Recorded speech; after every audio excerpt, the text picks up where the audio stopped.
Hey everyone, welcome back to the channel. Today I'm gonna show you how to delete YouTube search history. YouTube tracks your history in two ways: search history and watch history. Search history shows up when you enter text in YouTube search bar, while watch history lists the video you watch and when.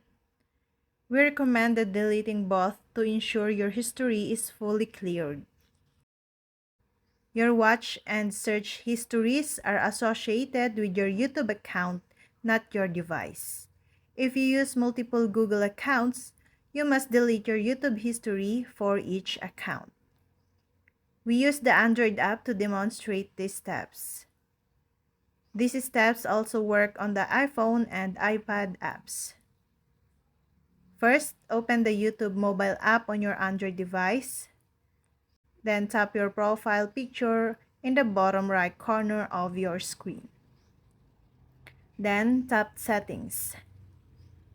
Select Manage All History. Then select the Google account you wish to clear from.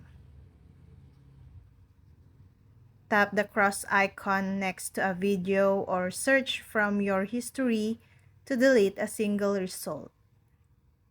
Then tap the Delete drop-down menu and choose Delete All Time to clear your entire watch and search history. Tap Delete to confirm the deletion of your YouTube watch history.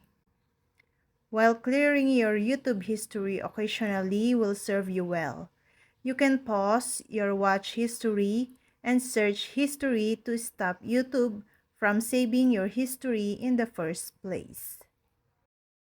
And that's all. I hope this video helped you guys. For more videos, subscribe to our YouTube channel. Thank you for watching. See you again.